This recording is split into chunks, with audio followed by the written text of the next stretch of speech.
Salve, salve, colecionadores de cédulas e moedas do Brasil e do mundo.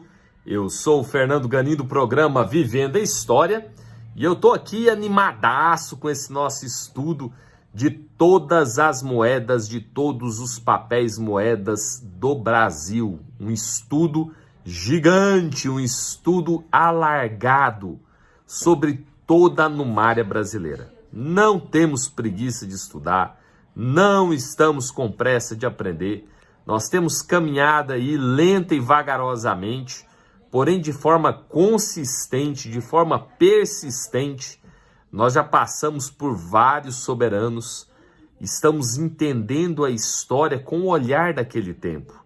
Nós não estamos simplesmente olhando para trás e tentando gravar quais são os valores. É importante a gente saber quais são os valores, é importante a gente saber quais são as moedas que compõem a nossa numária. Mas mais do que isso, nós estamos tentando aprofundar nesse estudo e entender diferenças, entender minúcias. Portanto, eu te convido a vir comigo nessa jornada. É uma jornada que nós estimamos gastar ainda mais de ano para podermos finalizar, mas é um estudo bacana. É um estudo em que a gente vai conseguir, certamente, ao final dele, dizer assim, agora eu já conheço tudo que circulou aqui no Brasil, tudo que foi mandado cunhar aqui para o Brasil, tudo que foi cunhado aqui no Brasil. O nosso estudo é um estudo amplo, embasado no que tem de melhor na literatura. Não se engane, não perca tempo, não gaste o seu dinheiro comprando catálogos que custam 70, 80, 90, 150 reais, que você vai estar pagando praticamente o mesmo preço de comprar um catálogo que presta, de comprar um livro que presta. Esse livro aqui atualmente está custando R$ 229. Fernando, mas é mais caro do que o nacional, mas tem que ser, olha o tamanho desse livro. Eu te indico, investe no material de qualidade que você vai ter conhecimento. Investir no que a gente tem na literatura nacional, infelizmente vai deixar seu conhecimento raso.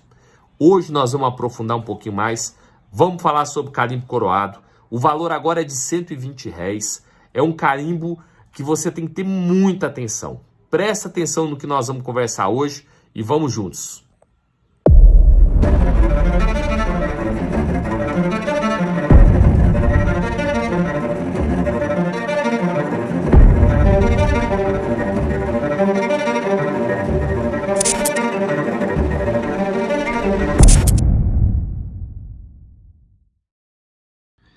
E dando sequência aqui no nosso estudo, nós vamos falar sobre o carimbo de R$ 120 coroado sobre R$ 2.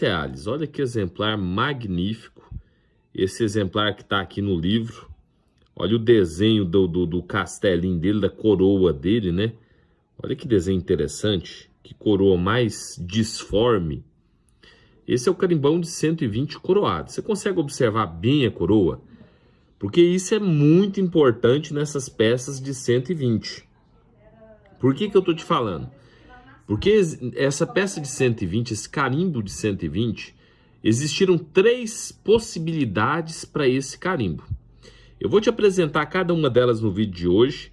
E eu já te convido, se você não está seguindo a gente ainda no canal, segue a gente aí no canal. Aproveita para você aprender isso aqui, que você não encontra isso aqui em todo lugar.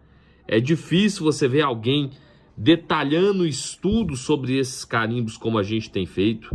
Ativa o sininho para você ficar antenado com as nossas notificações. À medida que a gente colocar os vídeos, você receber em primeira mão. E indica a gente para os seus amigos, para eles também aprenderem. Bora lá falar sobre esses 3 tipos de carimbo de R$ 120. Olha só, o carimbo de 120 sem coroa foi aplicado sobre moedas portuguesas. Ele não faz parte do acervo de moedas do Brasil. E aí nós temos algumas opções. Se ele foi aplicado sobre o tostão, lembra o que é um tostão? Nós já falamos disso aqui. Ele pertence a Dom João IV, o mesmo soberano que nós estamos falando agora, criado pela lei de 1642, para circular apenas na metrópole. Se ele for aplicado sobre R$ 80, ele pertence ao levantamento de 1663, aí já é o próximo soberano Dom Afonso VI, que ordenou a aplicação da mesma contramarca no Brasil com coroa. Então, olha só, o de 120 sobre 80 réis, sem coroa, é Dom Afonso VI para circular na metrópole. Ele com coroa consta da documentação do Conde de Óbidos, que nós veremos logo abaixo, para circular no Brasil. Apesar de não existir ordem para circular no Brasil, as moedas portuguesas contramarcadas com carimbo de 120 sem coroa eram normalmente aceitas na colônia pelo mesmo valor e, em alguns casos, de acordo com a região, mais valorizadas do que em Portugal. A segunda opção que a gente tem é o 120 coroado sobre macuquinas. Lembrando que as macuquinas são as moedas espanholas feitas nas colônias. Foi criado no governo de Dom João IV, tendo a sua aplicação autorizada apenas para contramarcar moedas espanholas de 2 reais, as macuquinas. Essa contramarca faz parte do levantamento de 1643, certificada com a Carta Régia de 52, que determinou mais uma carimbagem dos valores de 480 e 240, agora incluindo o carimbo de 120 coroado. Não menciono o 60 coroado considerado falso, mas sempre com a determinação de que fossem contramarcadas apenas as patacas espanholas. E por fim, nós temos um carimbo de 120 coroado sobre moeda portuguesa.